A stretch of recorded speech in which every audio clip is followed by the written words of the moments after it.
साहब कहते हैं चीन के मदद से 370 वापस लाएंगे, ये हमें स्वीकार नहीं है। महबूबा मुफ्ती जी कहते हैं जब तक 370 वापस नहीं आएंगे तिरंगा नहीं उठाएंगे, ये हमें स्वीकार नहीं है। कारगिल में कांग्रेस का काउंसलर कहते हैं आधा लद्दाख यानी लेह डिस्ट्रिक्ट कांग्रेस चाइना को दे देना चाहिए, ये हमें स्वीकार। 2 पॉइंट सर जरूरी। कल अधीर रंजन जी पूछ रहे थे कि चाइना आके हजारों किलोमीटर लेके गया, ये सच बता रहे सर, चाइना आके हजारों किलोमीटर लेके गया। मैं डेटा के साथ बताऊं, अक्साई चीन 27,250 किलोमीटर 1962 में कांग्रेस के टाइम पे लेके गया, ये रिकॉर्ड में जाना चाहिए। त्यापंगनाक छबजी वैली जो कोरजोक से 250 किलोमीटर चुमुर एरिया में 208 तक यूपीए सरकार के टाइम पे ले गया, अधीर रंजन जी सच बता रहे हैं। जोरावर फोर्ट जो धिमजोक में थे उसको तोड़ के चाइना के पीएलए ने 2008 तक वहां पे ऑब्जर्विंग पॉइंट बना दिया, 2012 तक, ये कांग्रेस के टाइम पे हुआ।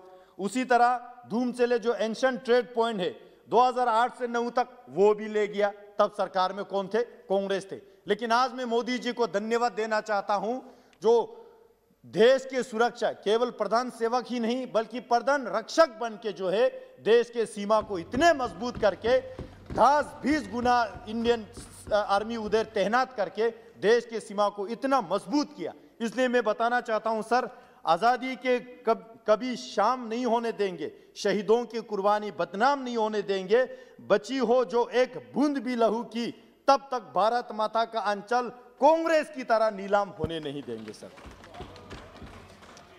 सर आर्टिकल 370 पे मैं थोड़ा सा बोलना चाहूंगा क्योंकि सदन में डॉक्टर फारूक अब्दुल्ला साहब ने बड़ा अच्छा इमोशनल स्पीच दिया और उन इशारे में यह बता दिया कि ये सरकार जो है मुस्लिम विरोधी है, ये जो है धर्मनिरपेक्ष करते हैं। लेकिन मैं बताना चाहता हूं सदन में सर, जब फारूक अब्दुल्ला साहब के सरकार वहां पे थे 370 वो लोग एंजॉय कर रहे थे, गुज्जर बकरवाल समुदाय जो गुज्जर बकरवाल समाज जो है 100% मुस्लिम है सर, कभी ऊपर उभारने नहीं दिया। लेकिन ये सरकार ने 370 हटने के बाद कल डीडीसी इलेक्शन चुनाव किया, गुज्जर बकरवाल को पॉलिटिकल रिजर्वेशन देके उस मुस्लिम समाज को जो पिछड़े थे दबे थे उसको उठाने का काम जो है इस सरकार ने किया, ये मैं रिकॉर्ड में लाना चाहता हूं सर 370 हटने के बाद ग्रास रूट डेमोक्रेसी वहां आने लगा सर।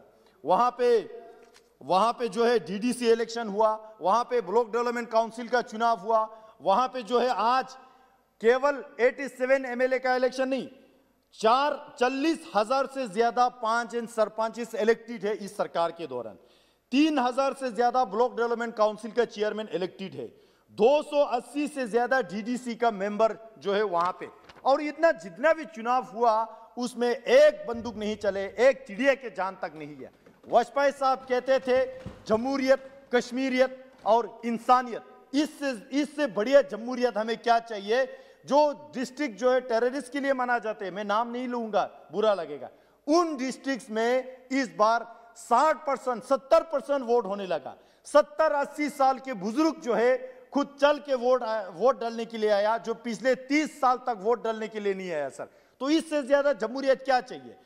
इस सरकार के दौरान कश्मीर में शूट साइड का एक बार भी ऑर्डर नहीं हुआ, इससे ज्यादा इंसानियत क्या चाहिए, इससे ज्यादा जमहूरियत क्या चाहिए, इससे ज्यादा कश्मीरियत जो पीसफुल और क्या चाहिए। जो अटल जी ने जो हमें मार्गदर्शन दिया उस पे माननीय मोदी जी के सरकार चलने का जो काम कर रहा है सर, मैं एक जरूर ध्यान आपके आकर्षित करना चाहूंगा।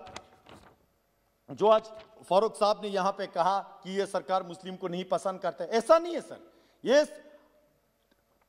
फारूक साहब मुस्लिम है, आप हिंदू है, हम बौद्ध है, हम ये सारा ये जो है ये इस देश का खूबसूरत गुलदस्तान है। लेकिन कुछ आइडियोलॉजी से हमें प्रॉब्लम होते हैं सर। फारूक साहब कहते हैं चीन के मदद से 370 वापस लाएंगे, ये हमें स्वीकार नहीं है। महबूबा मुफ्ती जी कहते हैं जब तक 370 वापस नहीं आएंगे तिरंगा नहीं उठाएंगे, ये हमें स्वीकार नहीं है। कारगिल में कांग्रेस का काउंसलर कहते हैं आधा लद्दाख यानी लेह डिस्ट्रिक्ट कांग्रेस चाइना को दे देना चाहिए, ये हमें स्वीकार नहीं है। ऐसा विचारधारा जो है हमें स्वीकार नहीं है, इसलिए जो है ऐसे विचारधाराओं के साथ हम अंतर करते हैं। अन्यथा देश के मुसलमान के साथ, देश की क्रिश्चियन के साथ, देश में जितने भी लोग रहते हैं किसी के साथ हमें प्रॉब्लम नहीं है। इस देश का नारा है सबका साथ, सबका विकास और सबका विश्वास। आपने मुझे समय दिया बोलने के लिए, तो और भी बहुत सारे हैं जो anti corruption bureau Jammu Kashmir में लगा के, रोशनी एक्ट में जमीन घोटाला कितना हुआ, क्रिकेट में कितना घोटाला हुआ, वो सारा धीरे धीरे बाहर आ रहा है। सर, कस्टोडियन और इवैक्यू प्रॉपर्टी एक्ट खत्म करने की जरूरत है। मैं आपके माध्यम से सरकार के ध्यान आकर्षित करना चाहूंगा। बहुत बहुत धन्यवाद सर। कहने के लिए तो बहुत कुछ है, लेकिन समय के कमी, आपने मुझे बहुत समय दिया। बहुत बहुत धन्यवाद जी।